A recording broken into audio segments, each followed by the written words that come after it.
Well, I have several reasons. One is personal interest. I just think that we're in an important time in our whole society, and we really need to be attending more to the whole issue of climate change. My other, from a professional perspective, one of my main interests is that I'm currently the president of the American Evaluation Association, and we've had as our theme this year, visionary evaluation for a sustainable, equitable future. So we have been emphasizing this notion of looking at evaluation and using evaluation to support a sustainable and equitable future.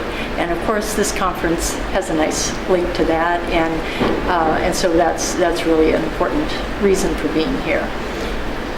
How clear is it at the moment when we're talking about evaluation, what types of indicators professionals are using? Because it seems, just from listening to this morning's session, that there are a huge variety, a smorgasbord available, and it can be quite hard for people to work out what's the best one.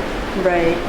Yeah, like you say, there are so many different kinds, and I think the thing that we've been emphasizing is to have people really look at the situation that they're involved in their evaluation and look for the indicators that are relevant at that point and in that situation.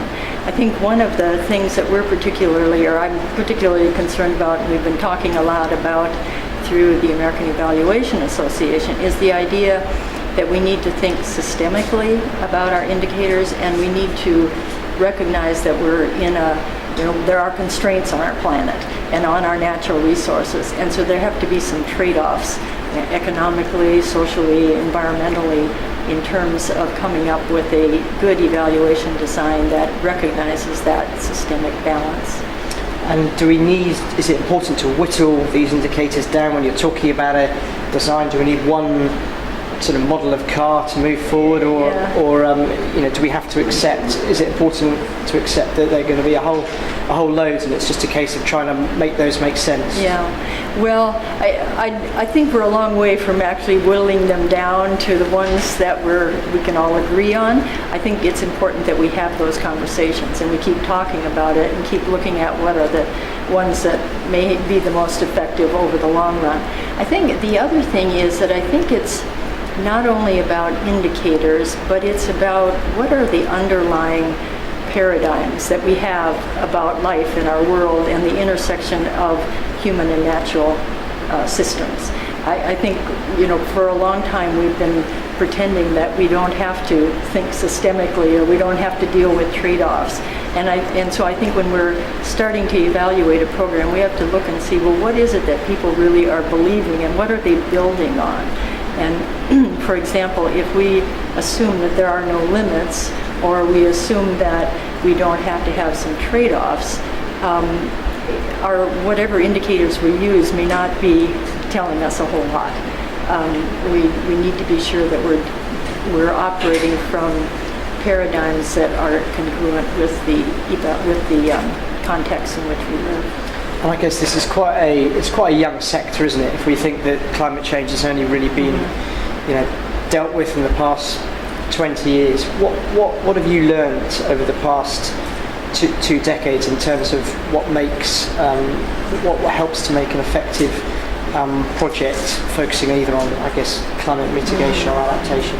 Yeah, well, I think there are several things. One is that I think we have to look more carefully at how we work across the social systems, and that we need to think more about collaborative efforts, and that are really serious collaborations. We talk a lot about partnerships, but do we really talk about the trade-offs that have to go on? And like if you're in environmental issues and I'm in education issues and somebody else is in health, how do we look across those sectors and see how we have to work together? Or transportation, and see what the intersections are. So one of the things I would say would be, how do we think cross-sector in terms of our evaluation?